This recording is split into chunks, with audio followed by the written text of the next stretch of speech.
kipas angin tuh di kamar depan, mungkin nggak ada angin nggak ada apa tuh, tiba-tiba ya buku tuh jatuh sendiri. Terus kadang ada lampu merah kayaknya di pojokan. Lagi aku tuh selang dari aku merem lagi, tiba-tiba kasur sama badanku tuh digerak-gerakin kayak gitu. Beneran Nyata tuh ya? kok kayak kain kafan ya gitu aku pikirku. Memang kain kafan ternyata Mbak. Jadi kain kafan tuh diikat kayak ya kayak. Halo, aku Yuni, umurku sekarang 19 tahun. Sekarang aku lagi kerja sambil kuliah. Jadi aku punya cerita, salah satu cerita pas aku sekolah dulu. Mungkin teman-temanku pas SMA ini tahu cerita ini sih.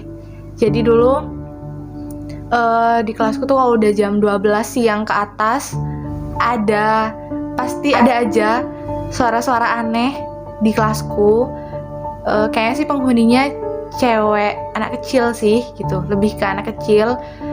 Tiap hari sih beda-beda, ada yang nangis, ada yang ketawa, dan itu pasti kerasa sih sambil mereka lari-lari, ketawa-ketawa, mereka lari-lari sambil nangis atau enggak di pojokan kayak gitu. Guru-guruku dulu mungkin gak sadar karena keseringannya kejadian tuh pas jam istirahat aja. Tapi pernah di satu waktu itu ada pelajaran setelah istirahat duhur itu, di sela-sela guruku ngajar, suara itu kedengeran keras banget. Dan guruku pertamanya gak menyadarinya gitu, gak sadar, gak mungkin ada yang usil gitu kan dari luar kelas gitu. Ternyata selang berapa waktu suaranya tambah keras dan itu lebih ngedeket ke guruku. Buat teman-temanku yang tahu ini mungkin ya ini cerita di akhir sekolah yang lucu sih. Jadi cuma kelas kita aja yang sering pulang duluan. Itu sih yang bikin seneng. Ada horor dan senengnya tuh karena pulang duluan aja. Ini kisahku dan ini kisahku yang lainnya.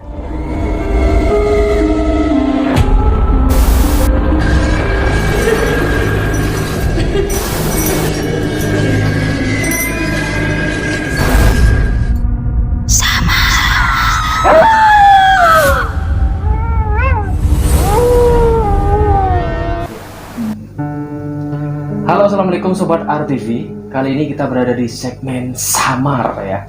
Dan kali ini kita sudah kedatangan tamu yang akan bercerita pengalaman mistisnya. Dan di sini sudah ada Yuni. Halo, assalamualaikum Yuni. Halo Mbak. Oke Mbak Yuni, bisa sharing-sharing sama kita semua gitu ya sobat RTV. Katanya sih Mbak Yuni pernah mengalami sesuatu hal yang mungkin berbeda sama kita umumnya gitu. Bener nggak sih sebenarnya? Iya bener Mbak, kayak banyak lumayan banyak sih hal mistis yang ada gitu sama aku. Oh gitu. Atau mungkin pengalaman yang sudah dialami sama Mbak Yuni sendiri itu menjadi sebuah kayak udah biasa deh kayak gini, atau di momen-momen tertentu Mbak Yuni tuh bisa merasakan itu gitu. Kalau aku sih kayak gitu paling kelihatan jelas itu pas kecil aja sih Mbak. Jadi, masa kecil. Apalagi pas malam itu jelas banget mereka. Jadi setiap pohon tuh ada, ya pasti ada penunggunya lah kayak gitu ya. Rata-rata tuh tiap pohon tuh ada pasti. Terus gimana ya? Kalau sampai sekarangnya itu kalau misalnya ada tengbulan aja yang paling kerasa, dan kayak mereka itu paham loh aku bisa gitu ngerasain adanya kehadirannya mereka gitu. Jadi kalau misalnya setiap datang bulan aku pasti kayak duh ya Allah kayak gitu, ada aja yang diganggu gitu tuh, entah nangis atau mereka kadang cuma sekelebat kayak gitu, tapi gak sampai ngeliatin sih kayak gitu. Oh, hanya kayak sekedar mengusik ya. Seenggaknya kan kita dari kayak gitu bisa terganggu ya nggak sih? Terganggu sih Mbak. Dan respon orang tua kamu sendiri kayak gimana sih? Apa memang mereka itu sebenarnya sadar kalau kamu tuh bisa melihat sesuatu yang astral, atau mereka pura-pura nggak tahu kayak gitu sebenarnya? Tahu sih Mbak. Soalnya mama tahu. Saya kadang mama tahu aku kadang suka bangun tengah malam kan. Kalau mama tuh tahu tapi mama nggak ke kamar. Kenapa kamu semalam kok nggak tidur, lampunya tetap hidup kayak gitu. Soalnya kalau misalnya aku kan kalau di kamar tuh pasti aku matiin lampu. Tapi kalau misalnya udah ada ganggu kayak gitu, gak mungkin lah kan kita matiin lampu mbak, gak bisa tidur. Gitu. Emang awalnya kamu ngerasain kalau mesti ini tiap datang bulan mesti ada gangguan nih, itu waktu kecil apa baru-baru ini? Baru-baru ini sih mas, Baru-baru dari ini. SMA sih. SMP kan udah, mungkin SMP tuh aku gak sering ngeliat langsung. Tapi dari SMA tuh setelah datang bulan, mungkin pas SMA mungkin udah des-desnya gak sih mbak gitu. Jadi ya itu, apalagi dengar katanya kan kalau jin tuh sukanya yang bau amis darah gitu. Kalau gangguan waktu kecil kayak gimana?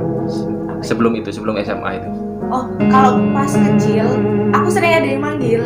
Oh gitu. Aku manggil kayak gitu. Tapi ternyata ya gak ada orang kayak gitu. Siapa yang manggil? Manggilnya jelas kayak. Jelas banget. Waktu itu di mana? Waktu ada panggilan Di rumah. Jadi kadang mama tuh di dapur, aku kan di kamar tuh. Mama tuh manggilnya ibaratnya di luar malam-malam tuh, hampir tengah malam. Aku keluar lah, yang namanya dipanggil di luar kayak gitu. Kok mama di luar? Karena kan dikunci itu keluar. Karena mama di dapur, kenapa? Mama kok di sini? Gitu. Mama manggil aku, udah gak pernah gitu sih. Seringnya manggil nama gitu, itu jelas banget. Cuma yang pernah mistis banget itu apa ya, di rumah tuh kadang jinnya tuh dulu ya mas ya, itu mereka itu menyerupain abangku, mbakku. Oh sampai gitu. segitunya ya? Iya. Wah. Gitu. Kasusnya tuh kayak gimana waktu itu? Jadi waktu itu kan ada tamu mas, aku tuh punya abang tuh punya kayak bos lah kayak gitu. Dia main ke rumah terus bilang, waktu itu ada bapak aku masih, jadi pas dia namu ceritakan mana ada Tit gitu namanya abangku gitu ya. Terus habis itu, lo abangnya keluar, lo barusan siapa yang nongol dari, kan rumahku tuh ada kayak lowongan apa ya mas ya, ada jalan kecil lah kayak gitu buat menuju ke belakang kayak gitu. Lo barusan siapa yang nongol, lo padahal suruh duduk dulu nyuruhnya ke aku gitu katanya bapaknya. Padahal lo gak ada orangnya keluar gitu. Oh berarti Yuni sendiri itu mengalami itu pas ketika di rumahnya, atau memang kalau Yuni di suatu tempat pernah diganggu juga gitu? Enggak, cuma di Aku kan sering di rumah sih mbak. Oh gitu, anak Jadi, rumahan iya, ya. Tapi sekarang kan sudah masih kuliah atau kerja? Kuliah sambil kerja. Kuliah sambil kerja ya.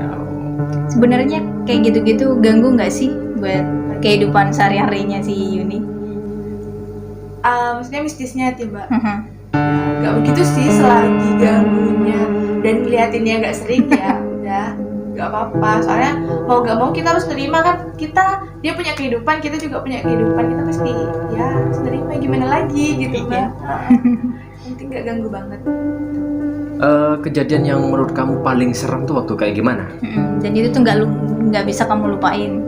Yang terakhir kali sih mbak, Yang terakhir kali yang paling aku ingat. Kalau yang lalu kan aku udah gak lupa ya. Yang terakhir kali tuh tengah malam tuh aku kan tidur, terus aku ngerasa tuh kayak ada yang ngeliatin. Kita kan kalau ada yang ngeliatin meskipun dari jauh kerasa kan kayak gitu, itu ada yang ngeliatin. Terus aku bangun dong, ternyata di depan kakinya aku tuh ada pocong kayak gitu. Aku enggak mungkin halusinasi. Tak kira itu kan kadang kalau misalnya kita bangun tidur kan masih agak-agak buram tuh mata kan. Jadi kira di depan kakiku itu mungkin ada baju yang lagi digantung, baju putih. Pikirku gitu, nggak mungkin halusinasi. Tidur lagi aku tuh, selang dari aku merem lagi, tiba-tiba kasur sama badanku tuh digerak-gerakin kayak gitu. Merinding, nyata banget. Itu aku tidur beneran nyata mbak. Jadi kasurnya aku sama aku tuh digerak-gerakin kayak gini, kayak gitu.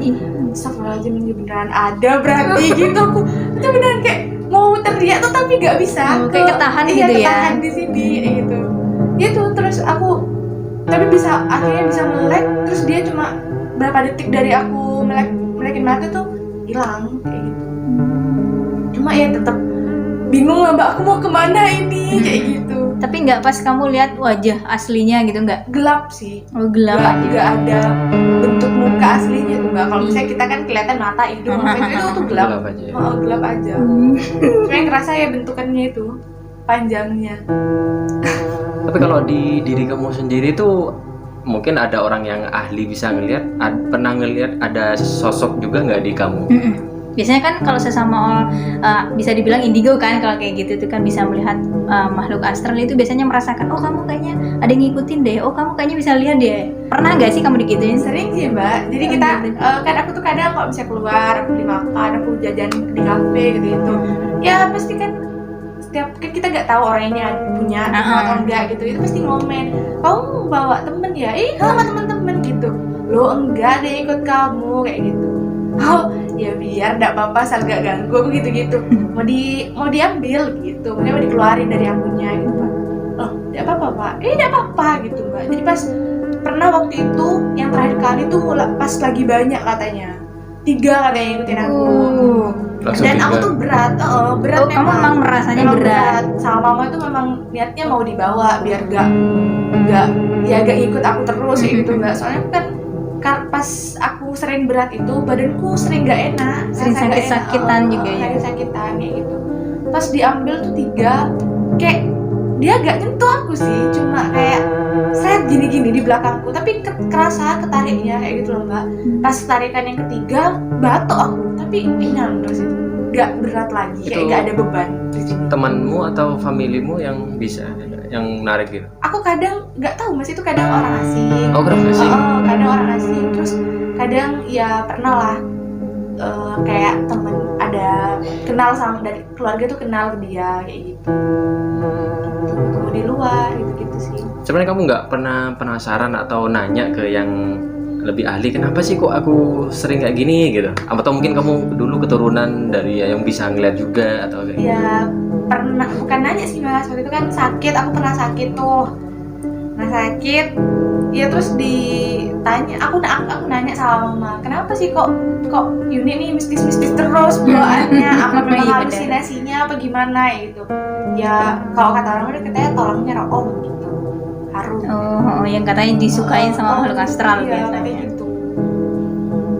Emang bawaannya dari lahirnya katanya gitu, bukan kena di mana kayak gitu, memang bawaan dari lahir. Tapi kalau Yuni sendiri mengalami kesulitan nggak sih ketika harus Yuni tuh ada di suatu tempat yang baru gitu? Otomatis kan pasti ada penghuninya kan kalau setiap tempat. Pernah nggak sih kamu merasa kayak aku datang ke tempat yang baru selalu diganggu, atau oh di sana ada itu kayak gitu? Gimana ya mbak? Aku itu pasti pikiran pertama sih ya. Oh gitu. Pas kamu ada di tempat itu gitu. Aduh, di sini ada cerita apa lagi ya? Aku gitu sih. Oh gitu. Cuma ya karena keadaan yang nuntut aku buat ya mandiri kayak gitu. Jadi ya bismillah lah, nggak mungkin sampai parah gitu. Itu sih. Berarti paling horornya itu ketika di tempat kuliah apa di tempat kerja atau di mana? Ada suatu hal tempat yang tempat baru di luar selain di rumah gitu. Aku kan orang pelupa ya Mbak. Jadi aku pasti ikut yang terakhir nih. Ya itu ngikut dari kantorku yang lama. Ngikut sampai ke rumah? Jadi kalau sudah jam 4 ke atas itu kan udah menjelang mau maghrib menjelang mau maghrib itu sudah badanku tuh panas dingin tapi di bahu sini aja, di belakang kayak gitu. Aku sempet nanya kan sama orang yang tahu kayak gitu, kenapa sih kok kayak gitu panas dingin. Ya karena itu ada yang mau masuk, cuma nggak bisa kehalang sama ya mungkin kamu sholat ngaji gitu katanya juga. Makanya jangan sampai tinggalin sholat ngaji sama sholat gitu. Sejatinya memang kita tuh pasti berdampingan ya hidupnya sama mereka, cuma kitanya sendiri gitu membentenginya kayak gimana gitu kan. Kalau orang lain kadang mungkin orang ada yang ngerasa wah ini aku kayaknya harus memperdalam nih, ada yang gitu. Kalau kamu lebih takut. Kalau kamu sendiri kayak gimana? Apa ingin memperdalam juga kayak gitu? Atau mungkin ingin biasa aja deh kayak manusia. Buka batinnya mungkin gitu. Enggak sih. Cukup saja gitu ya. Dengan keadaannya aku yang segini aja aku sudah kadang mikir gitu mbak, aduh kenapa nih gitu-gitu, aduh ada lagi nih gitu-gitu. Yang penting aku ya udah biasa aja, gak sok-sok. Ya kan ada orang yang berani nelusuri, aku tak mau buka deh mata batinnya biar tahu gitu. Aduh aku enggak deh berani. Soalnya kadang kan aku tuh pernah loh mbak, kalau misalnya aku cerita horor tuh kayak gini gitu, pernah juga tuh aku punya si abangku nih temennya ini kebuka banget mata batinnya, dan dia tuh disenengin sama putih ceritanya. sama Kunti. Sama Kunti. Jadi dia kemanapun itu kadang Diikutin. diikutin sepeda motor. Jadi keganggu banget. Jadi di spionnya kelihatannya ampun ngikutin lagi gitu. Nah selagi dia bercerita tuh loh Mbak, kan bareng-bareng mungkin kesannya kok seru ya ceritanya gitu kan. Ada cerita orang dengerin, tiba-tiba tuh ngumpul. Aku tuh duduk dekat pintu waktu itu. Awalnya tuh kayak tangan. Mbak tahu film kartun horor yang anak kecil gak sih yang terbang gitu tuh? Nah, Casper. iya gitu. Itu bayangannya kayak gitu warna putihnya. Jadi awalnya itu tangan, abis itu kaki, abis kaki itu mau ke badan. Aku teriak tiba-tiba. Soalnya aku kan mungkin mungkin halusinasinya aku karena dari tangan. Abis tangan tuh kaki, abis kaki baru ke badan. Aku teriak, hah? Gitu aku. Terus mama bilang, ada apa? Ada. Bilang di depanku tuh, ada gitu. Tapi ternyata pas dia mau pulang, enggak ikut aku deh ini, enggak ganggu adeknya kamu. Tapi memang beneran ada gitu. Jadi dia bilang enggak ada biar aku tuh enggak kepikiran gitu loh. Gitu. Enggak paham tuh. Di kamarku sih yang sering Mbak, di kamar depan tuh kayaknya. Di kamarnya kamu sendiri? Iya. Jadi kadang tengah malam tuh kan entah ya, aku dulu pas agak ada kipas angin tuh di kamar depan, mungkin gak ada angin, gak ada apa tuh, tiba-tiba ya buku tuh jatuh sendiri. Terus kadang ada lampu merah kayaknya di pojokan itu, mesti di pojok situ. Aku kira ada HP ya, jadi pagi-paginya aku cek gak ada HP sama sekali. Gitu. Loh, kamu pikir nggak ngerasa gini? Wah ini harus diatasi nih. Pernah nggak kamu kayak gitu? Atau mungkin kamu coba-coba ke siapa agar? Ya pernah lah Mas. Pernah juga. Kalau nggak pernah sih. Karena risih ya. Risih, takut juga kalau kemana-mana kayak gitu. Ya kata mereka tuh nggak bisa kayak gitu. Nanti mungkin kalau sudah nikah mungkin akan ya nggak ada, mungkin hilang-hilang sendiri kayak gitu. Karena apa katanya tulang harum ya. Tulang harum. Iya sih pernah dengar juga katanya kalau tulang harum tuh memang tidak bisa diatasi, tapi kitanya asalkan membentengi diri. Terus katanya sih memang ada pernah dengar kalau udah nikah biasanya banyak yang udah nggak bisa lihat gitu mungkin. Katanya gitu sih rata-rata. Terus aku juga kan kadang bertanya-tanya tuh loh Mbak, kenapa sih kalau haid aja aku yang ngelihat, maksudnya bukan ngelihat apa, ngerasain jelas banget, entah mereka lari-lari, mereka nangis itu jelas banget di aku gitu, nangis itu jelas banget. Aku sempat mikir kayak gitu sih. Ternyata pas baca-baca tuh ada tuh di Twitter tentang horor tuh namanya Simple Man. Yang suka horor pasti tahu deh Simple Man itu kayak gitu. Ya memang itu dia itu kalau misalnya datang bulan itu kan mungkin harum bau darah gitu kayak gitu. Itu yang paling disukain sih Mbak. Jadi kadang kan kalau misalnya kita jorok kurang bersih kayak gitu dalam bersihin darah haid itu, ya itu nanti pembalutnya itu dimakan sama katanya gitu. dimakan sama mereka itu. Kalau misalnya pun di lantai itu ada sisanya di kamar mandi itu pasti ya dijilat-jilat. Iya pernah dengar kayak gitu tuh. Dan mungkin juga karena ketika lagi haid ya kayak gitu kan seseorang itu nggak pasti ibadah, nggak bisa ibadah, nggak bisa gitu ya. Jadi tambah bisa mungkin ya makhluk astralnya. Oh iya Mbak, mungkin berapa bulan yang lalu ya, setengah tahun yang lalu kayaknya, aku tuh pernah sakit tuh pas berapa bulan setelah kabar corona. Aku kira tuh aku corona gitu kan waktu itu kan. Waktu itu juga aku lagi daftar kantor yang ini kayak gitu. Ceritanya tuh gini, aku dari pagi sampai sore tuh nggak kenapa-kenapa, badanku sehat kayak orang biasanya. Cuma kita kan pas corona nggak dibolehin keluar sering-sering, jadi seperlunya entah mau beli apa gitu. Makanya kalau udah dari pagi sampai sore tuh aku nggak masalah, badanku segar, sehat gitu. Tapi dari maghrib tuh sampai jam 3 malam tuh nggak bisa tidur gitu. Kayak kan katanya gejala corona tuh sesak nafas ya. Nah itu aku sesak nafas Mbak, tapi sesak nafasnya tuh parah menurut aku sih. Kayak aku bingung tuh mau kemana kayak gitu. Kayak orang mau mati mungkin kalau orang mikir kayak gitu. Sampai awal tuh sering kalau maghrib tuh semenjak aku sakit mama tuh jarang ke masjid, pasti ngaji di dekatku kayak gitu. Karena dari maghrib sampai jam 3 tuh aku benar-benar gak bisa tidur kayak gitu. Sesak nafas kayak gitu. Terus kalau misalnya mama ngajiin tuh ya Mbak ya, megang badanku yang mana kanan misalnya memang sambil ngaji tuh megang badanku yang kanan, itu yang kanan yang panas. Kiri enggak kayak gitu, badannya panas sebelah kayak gitu. Jadi mama nganggapnya biasa aja sih, udah mungkin aduh ini mungkin kamu kena corona gitu ya mbak ya. Udahlah sebulan aku isolasi diri di rumah tuh, udah keluar sama sekali. Anak-anak WA, aduh maaf ya aku gak bisa, tapi aku gak bilang kalau misalnya aku sakit gitu.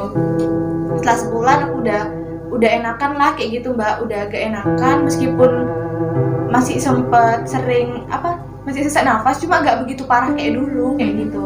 Nah itu juga pas tes kantorku yang baru ini, pas aku lamar kerja itu kan ada harus tes rapid tuh ya. Nah rapid dah aku, ya Allah rapid Deg-degan kan. Ya udah gak apa-apa, mungkin ini biar bisa nunjukin aku beneran kena atau enggak kayak gitu kan. Tapi beneran aku negatif waktu itu. Aduh, kata mama. Setelah tes negatif mama senang, udah enggak, itu bukan sakit, tapi malamnya langsung mulat lagi mbak. 2 kali lipat itu setelah 2 bulan itu, tambah kayak ya bingung aku mau kemana kayak gitu mbak, kayak orang bingung tuh kan. Kalau tengah malam tuh kan mereka keluarga tuh tidur semua, aku mandar-mandar aku mau kemana ya, aku kayak aku tuh ngerasa tapi aku nggak tahu mau kemana tuh mbak. Jadi kayak aku ini kenapa tapi aku nggak tahu mau kemana gitu. Pokoknya aku mandar-mandir tuh kadang ya mama kadang yang ngeras kenapa nak itu gitu mama. Ya mama mungkin udah kayak gini kan terus ya mama. Ya udah tetangga sama keluarga juga nyaranin ya coba panggil Pak Kiai ini gitu kan. Kan kok ya bukan dukun sih mbak, lebih ke kiai kayak gitu. Habis itu Pak Kiainya tuh datang, aku pertamanya nolak. Nggak tahu kenapa aku nolak, nggak mau aku nggak gitu. mau gitu ya? Nggak mau aku gitu, aku nggak kenapa aku sehat aku gitu mbak. Ya mama yang ngotot itu, ayo mau. kamu ini ntar lagi takut keterima kerja kayak gitu, masa mau kayak gini terus kayak gitu. Ya udahlah, meskipun aku kayak gak tahu ngeliat orangnya aja deket sama orangnya tuh aku takut mbak, ngerasanya tuh takut loh. Apa nih kayak gitu aku, nunda ini masuk musik gak sih kayak gitu aku takutnya gitu kan. Terus habis itu pokoknya aku di deketnya dia tuh takut, meskipun kita agak jauhan, aku duduk di sini dia duduk di situ, aku takut tuh loh mbak di deket orangnya. Dulu aku coba, terus dia tuh mungkin dia ngeluarin cincinnya kayak cincin anjing gitu loh mbak. Nah habis itu dia bilang pinjem tangannya ya apa nih kok pinjem tangan gitu aku. Pokoknya aku pikiranku tuh sensi gitu ya, netting gitu. Pokoknya apa nih kok minjem tangan gitu. Ingat ya katanya kalau misalnya ya yang kanan berarti ada yang suka cowok, berarti yang ngirim kamu kayak gitu. Kalau yang kiri berarti yang cewek ya kayak gitu mbak. Nah pokoknya cincinnya tuh akiknya cuma ditempelin biasa gitu. Aku udah pikir aduh ini kayaknya sakit ya aku yang kanan, soalnya pikirku waktu itu pas masa itu masih ya, ada beberapa yang deket sama aku, cuma aku nggak begitu tanggepin kayak gitu. Yang kanan itu dicoba pakai akik semuanya, nggak sakit kayak gitu. Tapi pas yang kiri langsung sakit banget, padahal cuma ditempelin tuh kayak ada yang nembus ke dalam tangannya aku gitu loh mbak. Sakit banget, aku sampai teriak gitu. Sampai teriak, oh cewek berarti katanya gitu. Ya benar berarti aku lihat gitu mbak. Ya gitu sih, dia suruh amalin, tapi tetap pokoknya kalau dari maghrib sampai jam 3 itu sih, sampai jam 3. Terus itu disuruh apa ya, cuma disuruh minum air sih sama garam mentahan gitu loh mbak. Mungkin biar netral gitu ya sih. Udah minum kayak gitu. Akhirnya sembuh setelah berapa lama? Enggak, semingguan tuh enak lagi kayak gitu. Berangsur-angsur kayak gitu ya. Iya, dan yang awalnya dari maghrib malah dari paginya mbak. Wah, tambah lama jadinya. Iya, jadi dari pagi mama telepon sudah sama Pak Kiai ke rumah kayak gitu mbak. Kok tambah kayak tambah menjadi kayak gini. Apa karena tahu kehadirannya aku, katanya si Pak Kiainya. Iya mungkin kayak gitu mbak. Terus aku tuh disuruh duduk waktu itu, ingetnya aku ya, aku tuh disuruh duduk di kursi panjang gitu. Terus dia itu dari kakinya aku, dia jalan dari kakinya aku mungkin kayak kekuatan dalam gitu gak sih mbak, diginiin terus sampai ke kepala itu ditarik. Nah aku tuh ngerasa itu kayak ditarik banget, rambutnya aku tuh kayak ditarik tuh loh mbak, kayak ada yang keluar kayak gitu. Terus pas dia pulang udah aku agak enakan, dia sampai lemes dia. Kalau udah ngobatin aku tuh lemes orangnya loh mbak, sampai capek. ini kalau terus kayak gini aku kayak ini kalau sendiri nggak bisa Bu, kayak gitu ke mama, harus 2 orang. Wah, apa ini sampai 2 orang aku kayak gitu, orang aku kurus-kurus kayak gini masa bikin dia capek gitu loh Mbak. Ya namanya itu ya mungkin ya lebih kuat kayak gitu. Aku nanya, nah aku tadi tuh rambutnya ditarik ya mau sakit tuh mau belum kayak gitu. Belum, gak ditarik, malah gak nyentuh katanya. Tapi beneran kayak ditarik tuh loh Mbak. Kayak jadi aku sampai kayak gini kepala aku tuh. Sampai kayak gitu.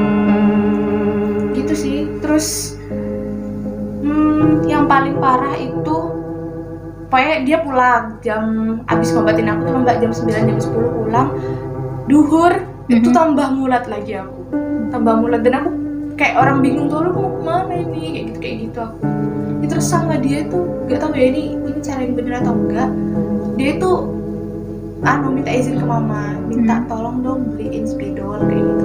Dia mau diapain Pak? Spidol permanen ya, mau ditulisin di sini. Kasihan ini anaknya nggak tidur ya berapa hari karena pas itu kan lumayan lama Mbak, dari kan biasanya yang dari maghrib sampai jam 3 tuh berubah dari pagi sampai malam kayak gitu, aku sampai nggak tidur kayak gitu loh Mbak. Ini sudah jadinya sampai kayaknya ditulisin ya paling ini bertahannya cuma berapa hari ya, soalnya kan spidol nggak permanen. Ya ditulisin di punggungku sambil diliatin ya, disaksiin sama mama sama adik-adik, dipapain gitu loh Mbak. Ya udah bener-bener enak Mbak, enak. Tapi pas tulisan itu hilang lagi, mulat lagi kayak gitu. Dan itu selesainya kamu sembuhnya setelah berapa lama? Setelah dia itu bilang kayak gini, kamu di medsosnya ngupload foto ya gitu. Ya iyalah Pak, masa di medsos nggak upload foto kayak gitu. Itu yang bahaya. Terus kamu namanya di medsosnya nama panjang ya?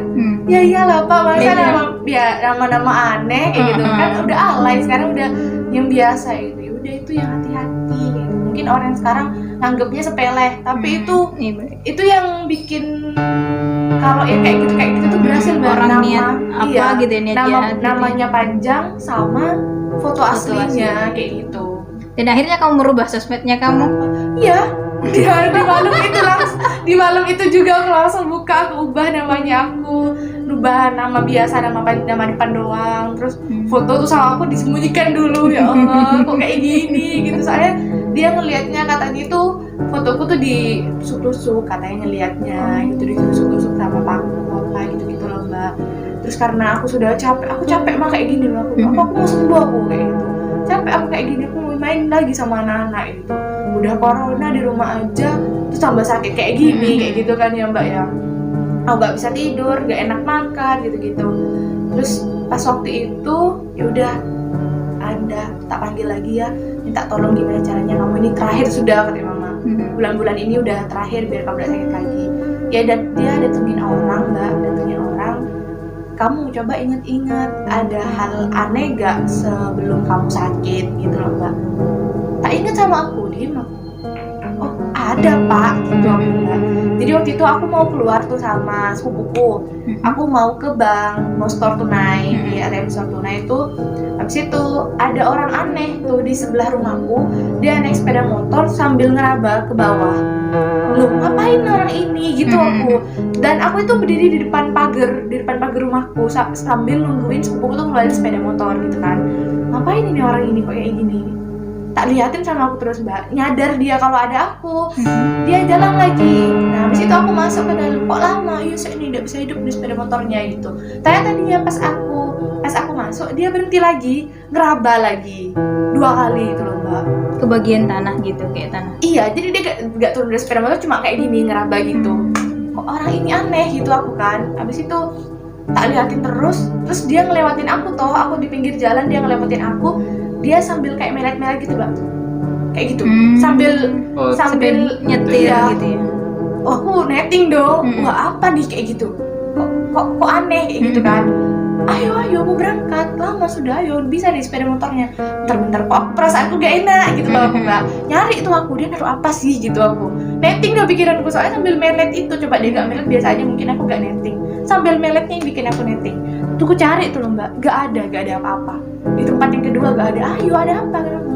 Gak tahu nih, gak enak nih perasaanku, ada apa ya gitu aku Mbak. Masuklah aku ke dalam, bentar aku panggil mama, tadi kok ada orang aneh aneh ya ma, naruh apa kayak nyari gitu loh ma, terus habis itu melet lewatin aku gitu loh mbak.